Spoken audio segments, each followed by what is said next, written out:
As someone who's been mostly vegetarian for a number of years, I have tried a lot of plant-based foods, and there's a variety of them. And so, how do they really taste? Not just from my perspective? Well, it's really important to do really careful analysis. And this is going to be the subject of our conversation today. Plant-based foods are becoming increasingly healthier and cheaper, but one large question really remains for consumers. How do they taste? NECTAR, a nonprofit initiative on a mission to accelerate the alternative protein transition, sets out to answer this question. Through large-scale blind taste tests with thousands of consumers, NECTAR is amassing the largest publicly available sensory database on alternative protein products.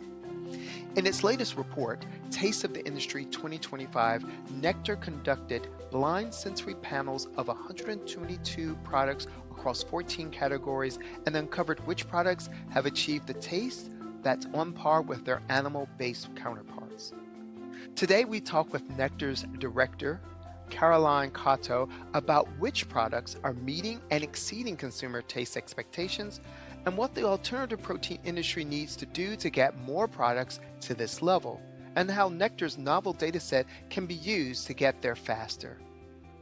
Welcome to the Leading Voices in Food podcast series. I'm Norbert Wilson, a professor of public policy at the Sanford School of Public Policy at Duke University and director of the World Food Policy Center. Caroline, it is a pleasure to have you on the show. Thanks so much for having me. It's a pleasure to be here. Great. So let's just dive in. I understand you've conducted the world's largest clinical sensory test for plant-based and alternative meats compared to real animal meat. Tell me about how you conducted this study and why NECTAR is focused on this research. Absolutely. So for us, we're really focused on this research because we know that taste is a major purchase driver for consumers, and it's often the key reason people cite for not repurchasing plant-based meats once they've purchased them. So we really want people to come back to the category. And so in order for that to happen, we need taste to be where consumers expect it to be. So as you mentioned, we set out to conduct a large study and sort of understand where the products on the market taste today. So we tested 122 products across 14 categories, and we chose those categories by looking at the highest volume selling categories of animal meat and then mapping the plant-based products to those categories. And then 43 of those products were from Europe as well. So we were trying to get a real landscape analysis.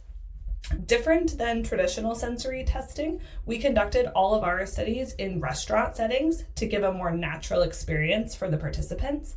And all of our testing is done with omnivore consumers. So we love vegans and vegetarians, but we're really trying to go after that hardcore meat eater and see if we can get them to switch because they love the taste of these products. And then the other difference is that we serve everything in what we call a full build. So we serve burger patties in buns, hot dogs in buns. We really allow consumers to apply condiments as long as they do it equally across all of the products that they're testing to give that authentic experience as they would experience the product in their own kitchen.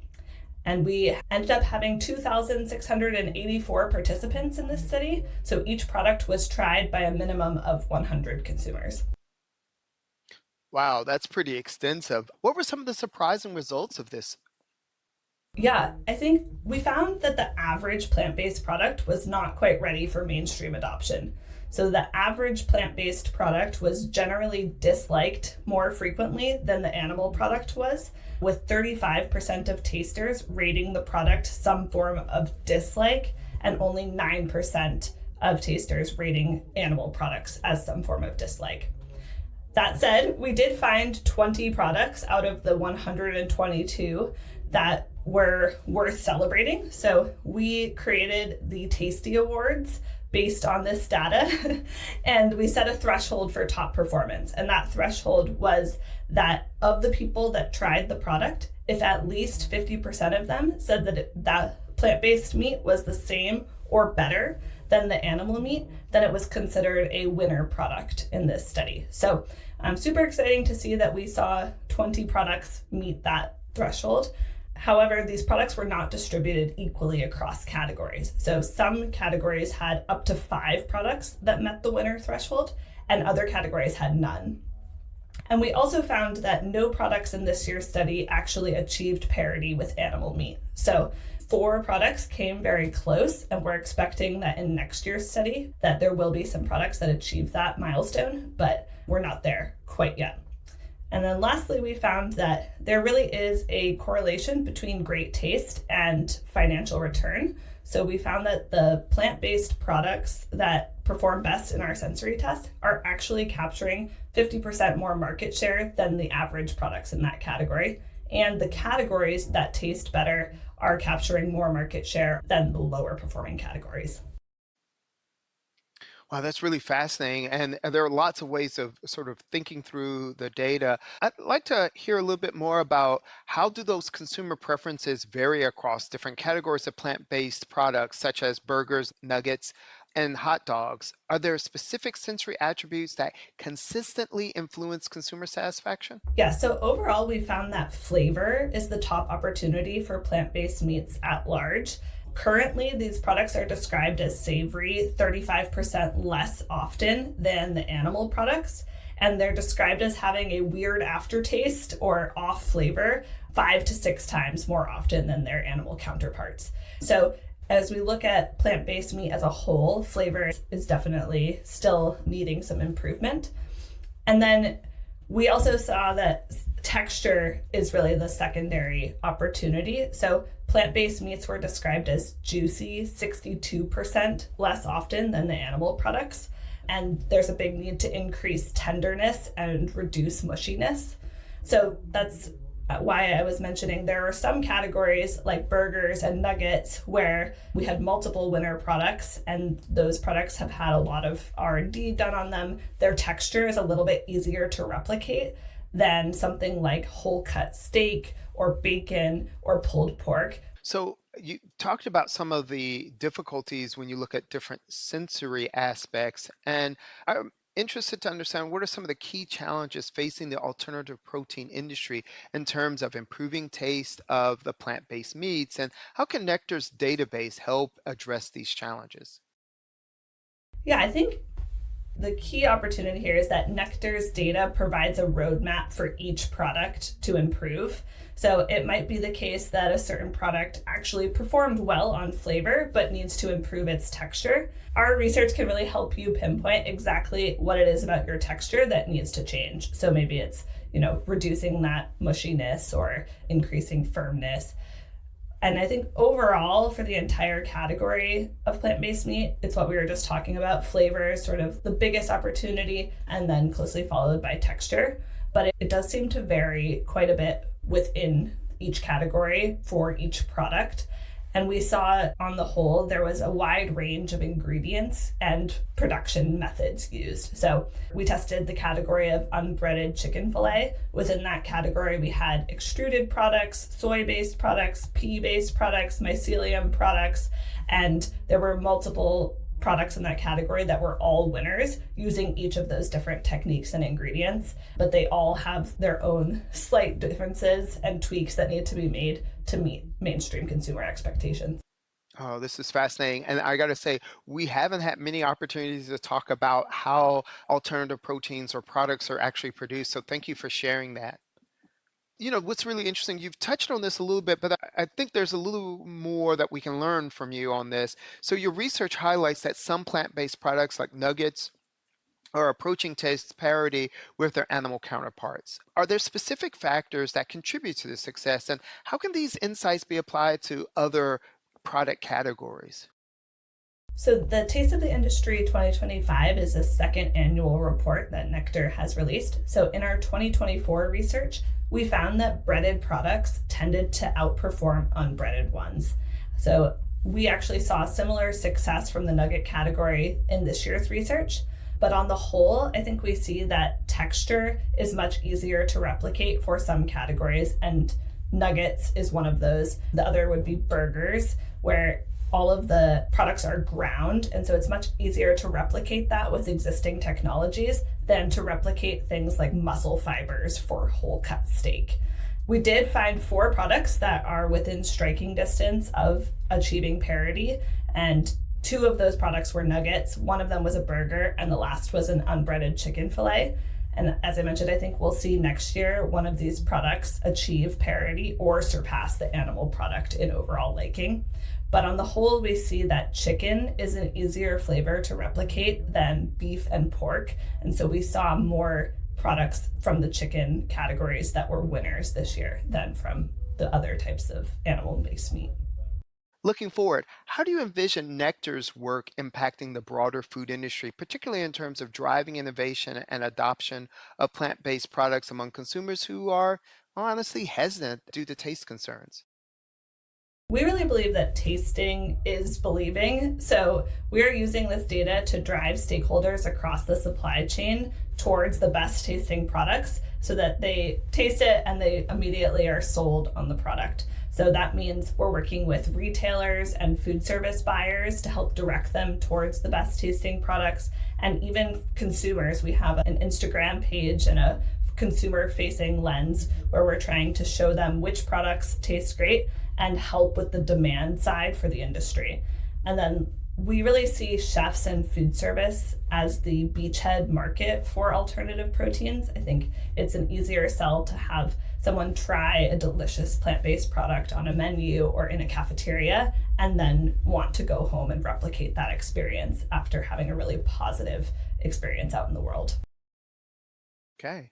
So, how do you see the broader industry from meat producers to policymakers to retailers using the data set that you all are constructing? We see it as sort of no matter your role in the industry, this data can support your efforts. So, for brand and manufacturers, we're hoping that they'll embrace an iterative, taste centric product development approach. And the report offers pre competitive sensory insights to provide a roadmap for focused innovation where we feel like it matters most. As I mentioned, for retailers and food service operators, we want them to recognize their crucial role as venues for consumer discovery and to help them prioritize products on shelf and on menus that really deliver on these taste claims.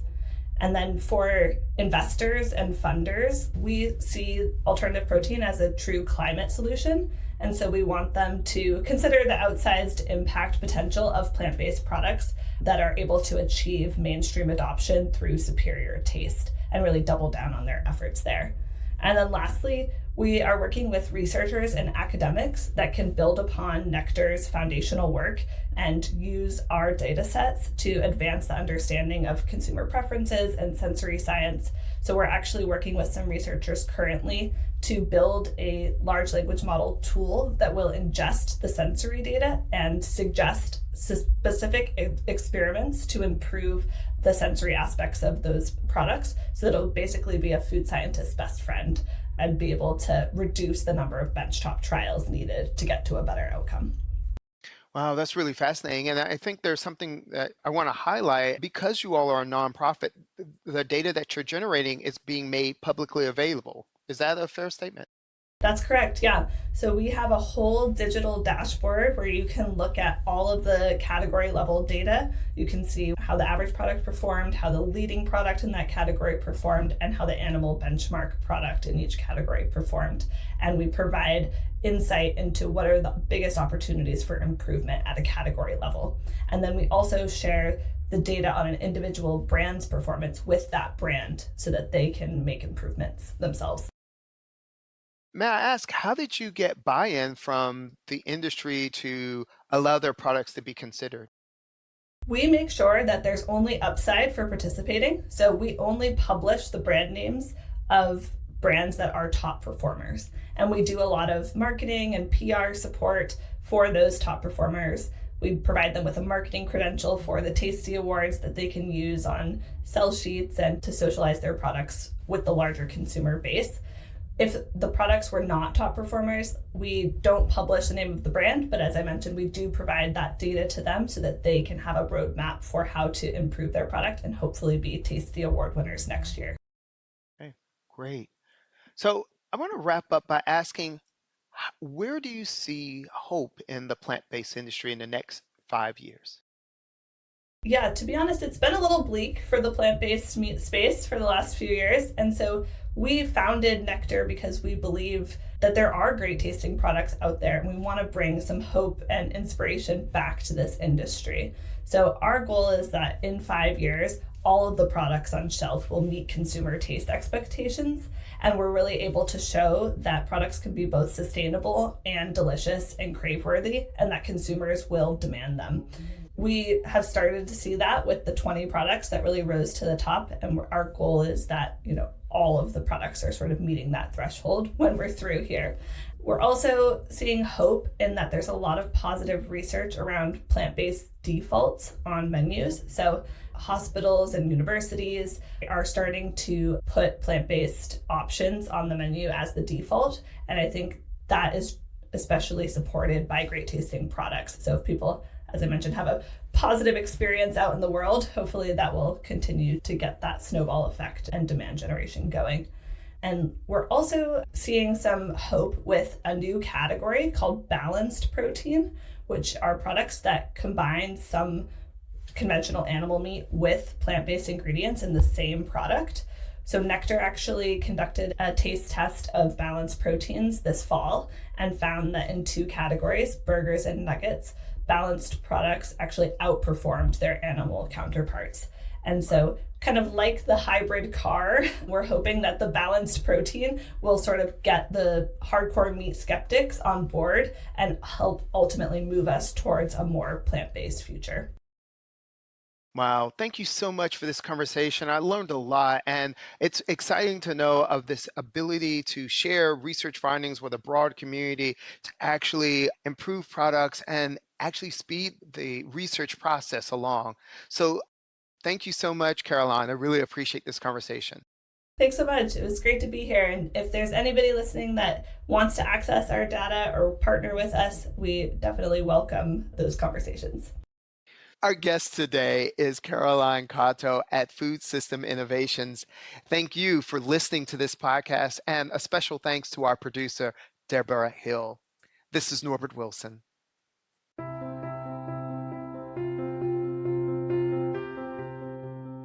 Thank you for listening to the Leading Voices in Food podcast. This program is an educational series produced by Duke University's World Food Policy Center with the goal of promoting productive conversation for food systems change. If you would like to subscribe, you can find it on Apple Podcasts, YouTube Music, or your favorite podcast app. Transcripts are also available on the website of the Duke World Food Policy Center.